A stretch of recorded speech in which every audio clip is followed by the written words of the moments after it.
Hey everybody, welcome back to Damien After Dark. If you're new here or you're not subscribed yet, hit that subscribe button below so you can be up to date on when I post new content. This is Baddies Season 2, Episode 9, and we just gonna jump right into it, okay? So if you remember from last week, they were in Nashville on the party tractor bus. There's a tractor pretty much pulling them in this bus type thing, and they're downtown on the strip, drinking, having a good time, partying on this bus. And Natalie's like, you know what? Let's do a drinking game or something. I mean, let's be real. The girls have nothing else to do, and we can't just watch them for an hour on the bus doing nothing. So she's like, let's spice it up.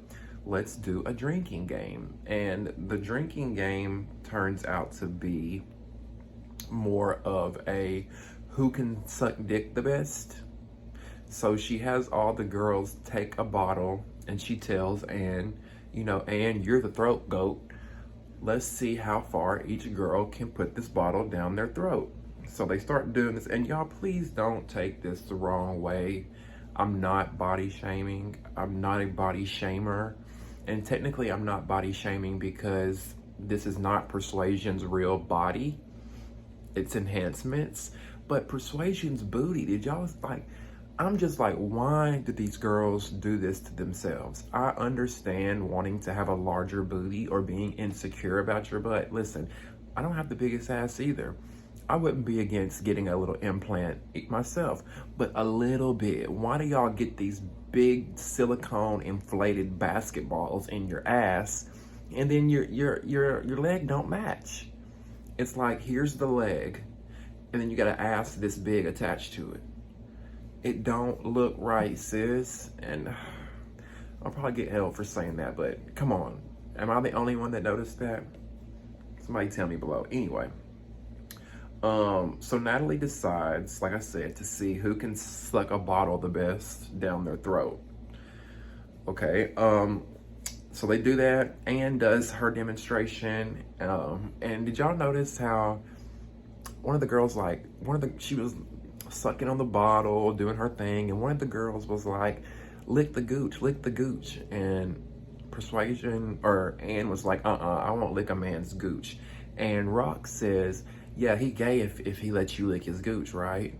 And I'm like, I don't think so. I mean, a lot of y'all men let y'all eat their ass, so I don't see what any difference in licking the gooch is. I don't think it makes you gay. Now, especially if a woman's doing it, I wish men would get away from that, and women too.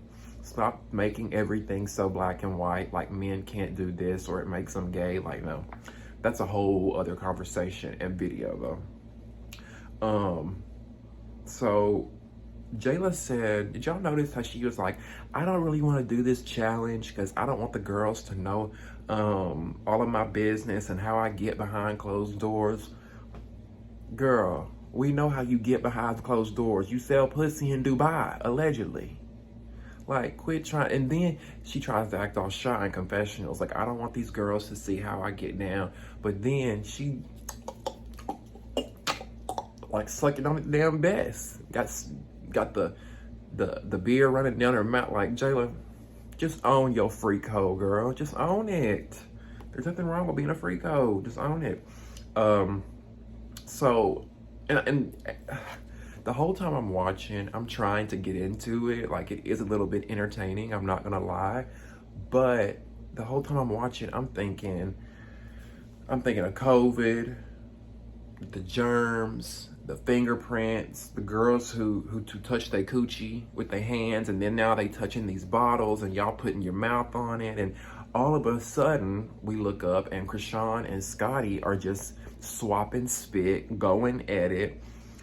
They're sucking their bottles together, and then they're making out, like full-on tongue action. We saw, like, straight up, like at one point, swear to God, can we put this up? Like, I'm gonna put this on the screen. Scotty was sucking Rock's chin. Like, she had her mouth like on Rock's chin. Like, I'm gonna put it up here on the screen so y'all can see what I'm talking about. Like, look at this shit. What? What? Like, I understand y'all are in the moment, you're drunk, you're having fun, but I'm like, damn, Scotty, You're gonna suck the girl's chin right off. And then on top of that, I'm like, pause. I had to pause to scream because at one point, Scotty like is like this. So I paused the screen and I zoom in. Let me just show y'all. This is what I'm talking about. Like, girl, like there's something here in her mouth. Like, I just like, ooh, Scotty, ooh. And Rock, you was sucking all up on that. Ooh, child. Like, and look, listen, I have always thought that Rock was like bisexual, something.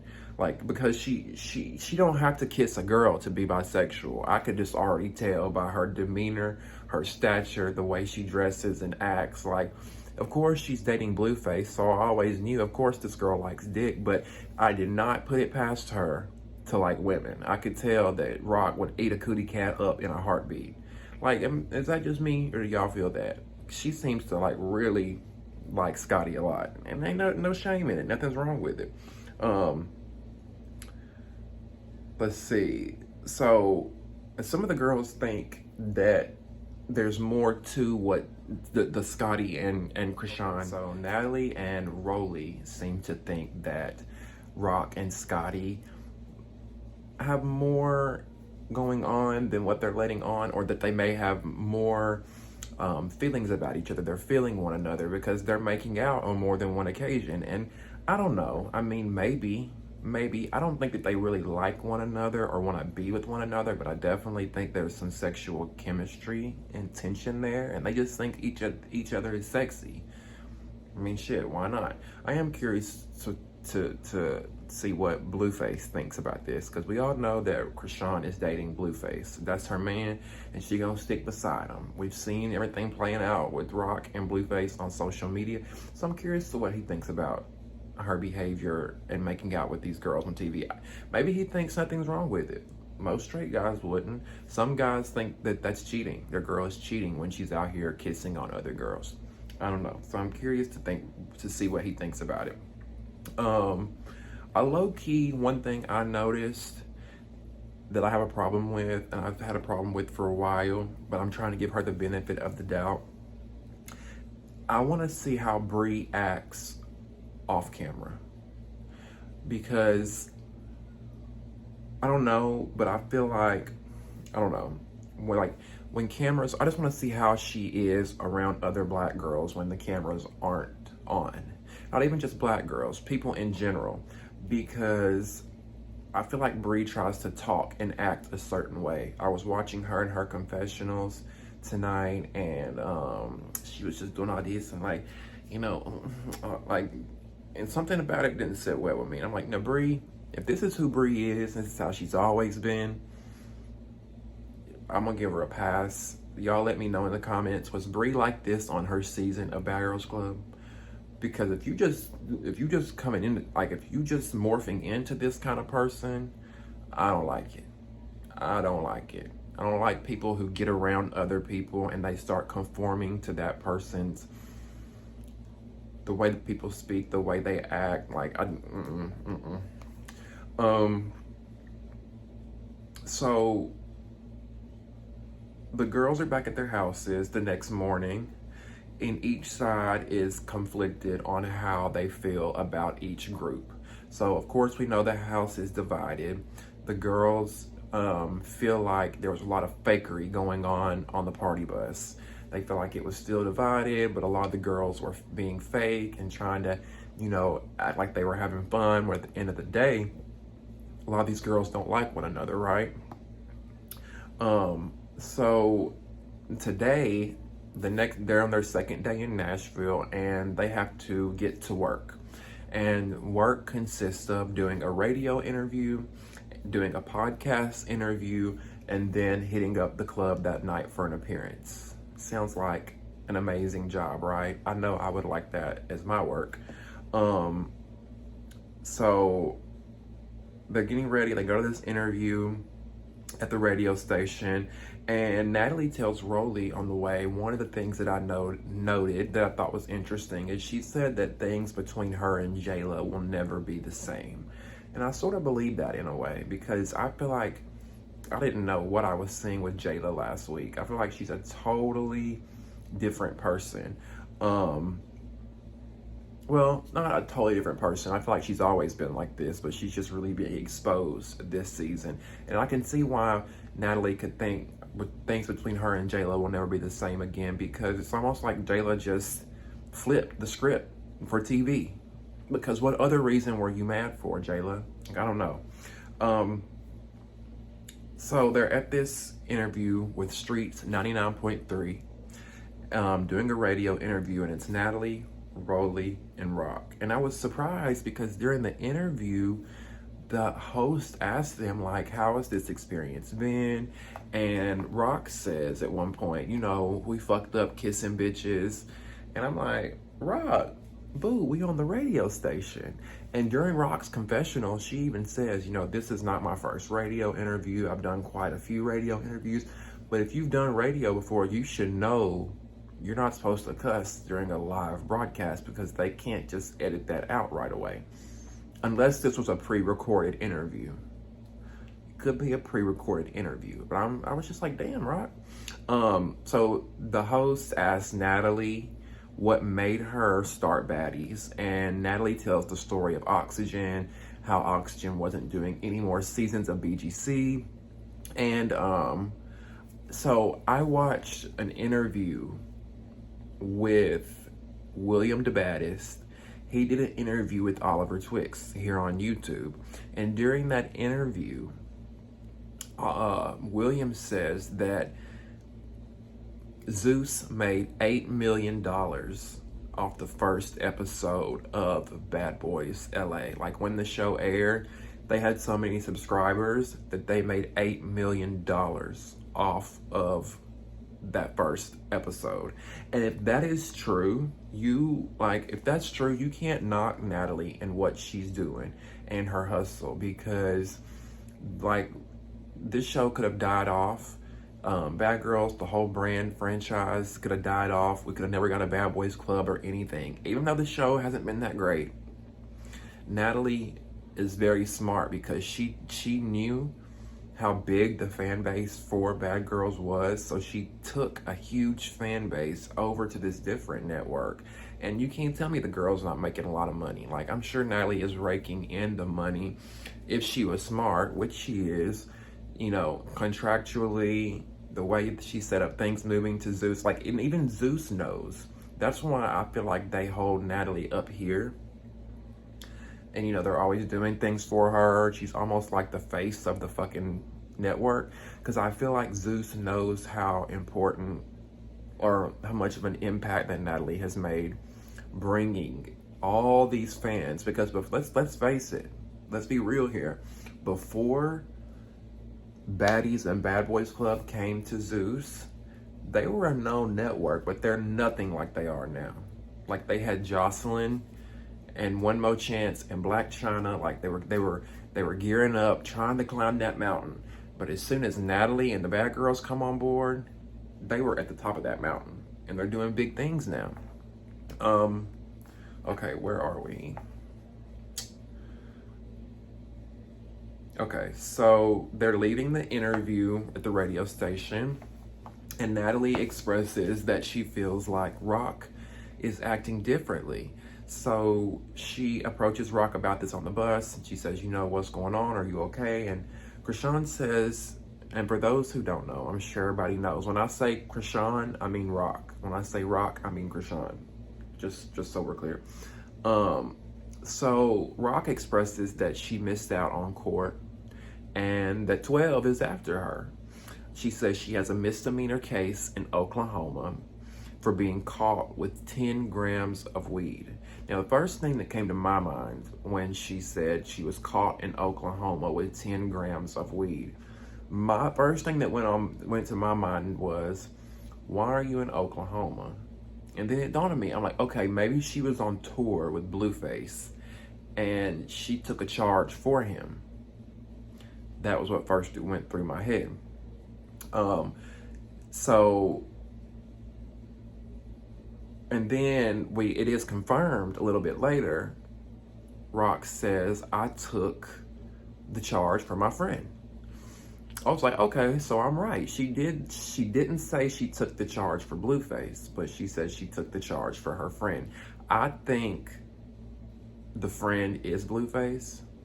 She just doesn't want to incriminate herself, or if that is incriminating herself, I just don't think she wanted to air that out on the show and say that she took a charge for Blue. What do y'all think? Is that just me? Let me know in the comments. Do y'all think that Rock took the charges for Blueface when they were in Oklahoma? Because, like, I just don't get it. If anybody has any insight on that, comment below. Who was, or do y'all really think it was a friend that she took the charges for? Because I'm gonna be real, I ain't taking charges for no damn body, okay? Unless it's my own and I get caught with it. But if me and you are in the car and we get pulled over and you got a bunch of whatever on you and they find it, your ass better claim it. I ain't taking the charge for nobody. Now, let me take it back. Let's say my record's clean, I ain't done nothing, I'm good. We get pulled over with some weed. My friend over here, if she takes another charge, she goes to prison for 20 years. Might consider it, maybe, but I don't know. It's still gonna be difficult, like, cause I don't know. Like, it depends. If I had a really, really good friend, I would do it. And I can't lie and say that if it was my man, I wouldn't do it, because I would probably do it, just depending on my situation, you know? Would y'all take a charge for somebody? I'd like to hear what y'all think about that. And then my thing was, so they're all saying bounty hunters, and I'm like, wait, what? So Rolly and Natalie are saying that she has bounty hunters after her. And it sounds like a stretch for me, because I'm like, this girl got caught with 10 grams of weed. She didn't even get caught with an ounce. Like, that was less than an ounce of weed. She had about a half, damn near, a little bit over a half an ounce of weed. You get caught with it in Oklahoma. You don't show up for court, so they issue a warrant for you. And they come from Oklahoma to Nashville, Tennessee to try and get you over a half ounce of weed? The math ain't mathing here. I don't know. Maybe I'm missing something that I do not know when it comes to this whole ordeal. But in most cases, if you get arrested, and I'm from Alabama, which is a really country ass state like Oklahoma, right? Unless you're in a big city. If I go out here and I get pulled over and I have 10 grams of weed and I go to jail, I bond out. They set me a court date. I don't show up to court. Law enforcement is not going to send bounty hunters on me to Florida when I'm on vacation. They're just not. Like, that's not big enough of a crime for them to spend their resources, tax dollar money, and all that to try to find me. Now, had Rock murdered somebody, had Rock done vehicular homicide, robbed a bank, and then fled to Nashville, it would be totally understandable for the bounty hunters to come after her. But for 10 grams of weed, what do y'all feel about that at home? Do y'all think that the bounty hunters were really after Rock? We'll get into more why I think that in a minute. Why I think that there were no bounty hunters. We'll get into that. Okay, so I think it's just a warrant that she has after her, and that's it. Okay, and I don't know why, but let's just say there were bounty hunters. I don't know why I could see Zeus tipping the bounty hunters off and saying, Krishan's over here on da-da-da-da-da-da, and then having the cameras ready with the bounty hunters coming in and getting her. I don't know why I could see it, but Zeus is so messy, I wouldn't put it past them. So they're leaving the house, and they're going from this radio station, and now they're going to do a podcast interview. Rock tells the girls on the way that she almost got locked up at the hotel, and she says she opened the door and there were 3 bounty hunters there. So this is where things got a little confusing for me yet again when it comes to this bounty hunter story. Excuse me. So Natalie says that Rock had tagged her location on Instagram, and that's how these bounty hunters knew where she was, so they showed up there. So my thing is, if Rock opened the door and the bounty hunters were there looking for her, why didn't she go to jail? Like, this whole story just doesn't make sense to me. 10 grams of weed, didn't go to court for it. They come to Nashville to try to find you. They do find you, and they don't do anything? Like, I don't want to say that they're just making this story up or stretching this story, but like, because there's no reason for them to, unless it's just for storyline. But like, I don't get it. I don't get it. I really don't. I don't understand that. So, like, I just don't get how they didn't catch her. They go to the podcast, and I really enjoyed the podcast scene. It was just something different from the partying, the drinking, the clubbing, the fighting, just something different. And one of the questions that the host asked, I noticed she asked Natalie, was a question that I have actually gotten a lot working in reality TV. And that is reality TV scripted? And I think Jayla answered the question really well. You know, I don't like Baddies, for instance. Baddies is not scripted. Now, is it controlled heavily? Is it produced? Well, I wouldn't say produced because Zeus is bad at producing, but is it controlled heavily? Definitely. But definitely not scripted, because y'all gotta remember, when a lot of y'all say scripted is not just quote unquote fake. Scripted is these girls have a full-on script that they have to memorize, go on set and cite these lines and act. Half these girls on reality TV can't remember their damn name or social security number, let alone memorize some lines. And half these girls couldn't act to save their lives. So, yeah, definitely not. I don't think Baddies is scripted. But like Jayla said, a lot of these shows, they put girls in these situations to see how they act. You know, in real life, most people wouldn't get on a bus with 9 people that they didn't know and go across the country, right? That's an example of a controlled situation. Zeus is putting the girls on the bus, taking them across the country, and filming it. And then we get this chaos here. So after the podcast interview, the girls go back to the house. They're getting dressed, they're getting ready because they have a club appearance at Calendars in Nashville. Everybody's glitzed and glammed up. They look really pretty. And Rock comes out and she's got her robe on. Rock's got her pink robe on. All the girls are dressed. They're like, why aren't you dressed, Rock? And she says that she's gonna stay home because she doesn't want to risk the bounty hunters coming after her. And I can't say I don't blame her if these bounty hunters are really there and looking out for her. Another thing that made me go, with these bounty hunters, she said they were texting her. She's like, I'm not gonna go to the club tonight. These bounty hunters are over here texting me. I'm like, since when the cops are after you, do they be texting you? Like, maybe I'm just naive to all this. I don't know. Like, I've had instances. I've been to jail a couple times. I've dealt with police, unfortunately, and I just never known any of this stuff to happen. That's why I'm asking y'all. Y'all inform me in the comments. Have y'all ever had bounty hunters come after y'all for weed?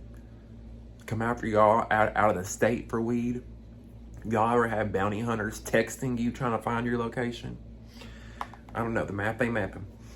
But like I said, if it's true, I can't blame her for staying home. Because if she did go to the club is probably promoting the girls being there. You know, it's probably known that they're there. So that's going to be the first place they show up. What would really suck is if Rock was at that house by herself and the feds or the bounty hunters rolled up and took her away.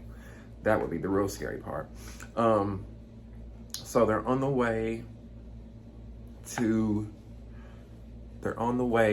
Calendars, this nightclub. A lot of the girls are still divided. Oh, she's being fake, she's being fake. But I'm with Slim on this. Like, Slim says, you know what? This is a once in a lifetime opportunity. I don't want to argue. I just want to have a good time. And I don't blame her. Like, how many times in life do you get to go on a tour and go from city to city and party every night and have all this fun? Like, you don't.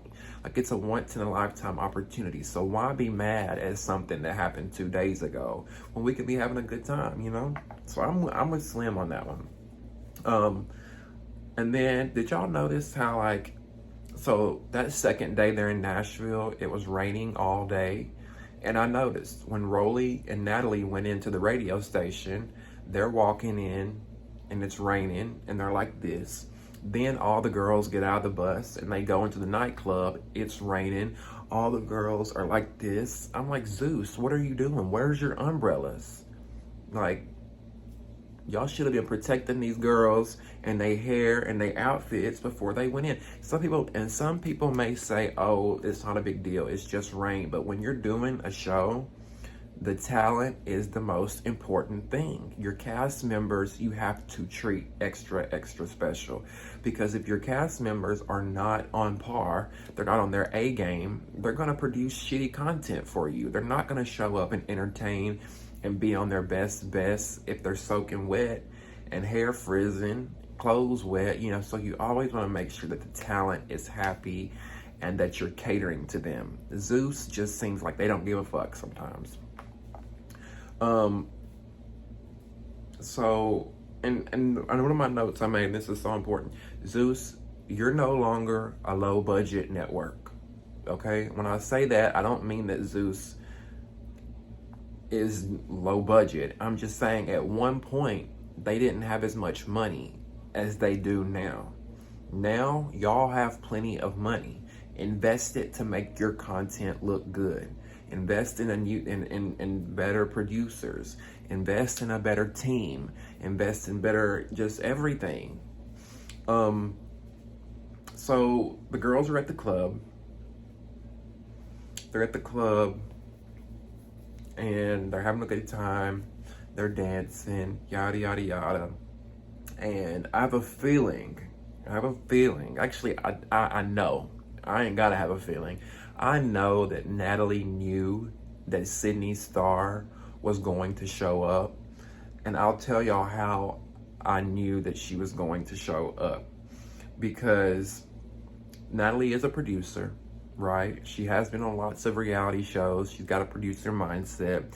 But if you notice, she got on the mic and she kept saying, we're on season 2, y'all. We're on season 2. This is season 2, y'all.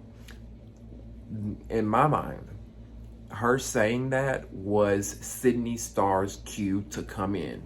So I feel like Zeus contacted Sidney.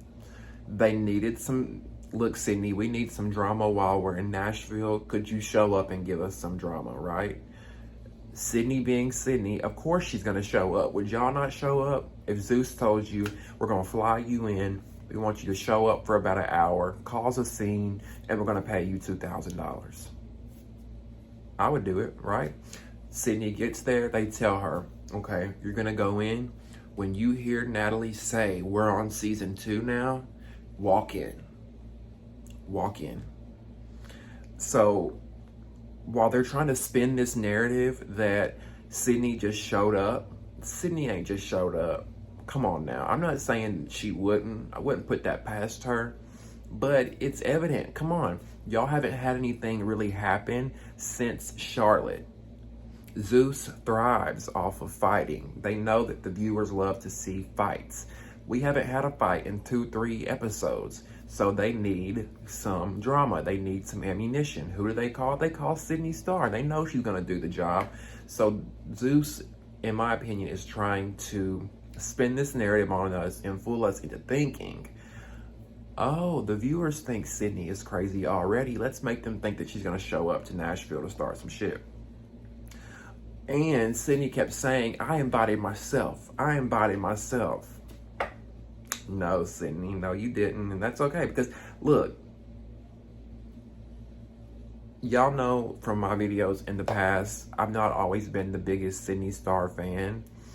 I think outside of the cameras, she would be really cool to hang out with. But when she gets in front of a camera, as Rock says, it's the improv for me. They start doing the most and they start acting, and that's what Sidney's doing. But I'm not going to bash her for it because, like I said, she had a job to do. They paid her to come there and do that. Because if you look at it the other way around, if anybody said no, Zeus didn't do that. Y'all think Sidney's really gonna book a plane ticket, book a hotel, come to Nashville, and pay out of her pocket just to show up at a club and start some shit? No, I don't buy it for 1 second. She was paid. She had an assignment. She understood the assignment. That was it. But Sidney, boo, what was you wearing? What were you wearing, boo? Like, that's my problem with Sidney. She is such a pretty girl, but her clothes, every time, like, oh my God, like, I just wish somebody would style her and she would put like $1,000,000. So she had on some blue tights, some knee-high black boots, a bra, and like a tight little leather jacket. It just gave me early 2000s hooker.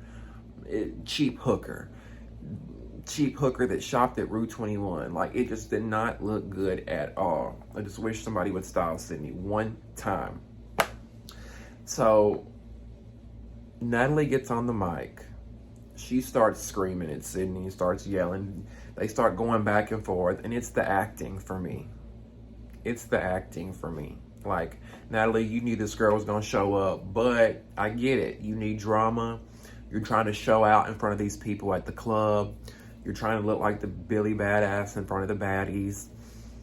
I get it. It's the acting for me. Like, I wish y'all could have at least made it look more believable. And then, like, all that hollering that Natalie was doing, if I would have been at that club, I would have been like, shut the fuck up.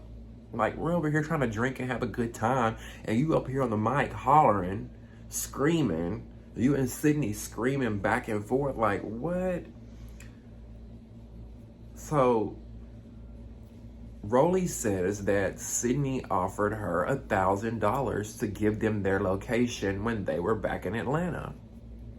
Now, when I heard that, I was like, okay, did Sidney show up in Nashville on her own without production calling her? No, they didn't. Then I thought about it because Sidney is in Atlanta a lot. She goes back and forth from Chicago to Atlanta. I could see her doing that. She probably knew that the Baddies season 2 was getting ready to film, or they were filming. She was in Atlanta. Hey, Rolly, tell me where y'all are. I'll give you $1,000 if you tell me where y'all are so I can show up. I think when they were in Atlanta, Sidney was trying to get her foot in the door, and Zeus probably wasn't paying it any attention. And then days down the road of filming, when they needed her, that's when they called her in. So Sidney and the girls get to screaming back and forth. There's a group of the baddies are sitting there. Sidney's going back and forth at them, and Rolly decides to throw her water in Sidney's face. Splash, right in her face. Because y'all know Rolly doesn't drink alcohol. So I knew that was water. Because I was like, ooh, at first I was like, did she throw vodka in her face? But I forget, Rolly doesn't drink. So she threw water in Sidney's face. And when she did that, I'm like, oh no, this is not going to go well at all. Sidney reaches down and picks up a bottle of champagne. And before she can even chunk it, like, pandemonium happens. It was just like craziness starts to happen. And I'm like, either the club owner is loving this right now because he's going to have publicity. And this fight is going to be happening in his club. And everybody's going to be talking about it on the blogs tomorrow. Or this man is going to be really pissed. He's going to want Zeus to get the fuck out. And he's going to want some money for these girls tearing his shit up. Because I would have been embarrassed. I would have been like, I ain't with these hoes. I don't know what these girls are doing fighting over here, but I ain't with them. I'm just here to have a good time and collect my check and go home. And then the episode ends. So We get a little sneak peek into next week's episode, and the girls seem to be coming together next week. At least we think so. And they're on the way to New Orleans. And then we get a sneak peek of Rolly versus Natalie. Now, I'm going to be surprised, or I'm a little surprised, I'm not going to lie, because I didn't really expect Natalie and Rolly to be going at it, because they seemed like they were good friends. But they seem to be fist fighting. That is on next week's episode, so I'll be back to be talking about all that come next week. Let me know in the comments below what you thought about this video. What did you think of Sidney Starr coming back into the mix? Do y'all feel like production called Sidney in, or do you think that Sidney came all the way to Nashville on her own to stir some shit? I want to hear from you. Let me know in the comments, and we'll see you next time on Damien After Dark. Love you.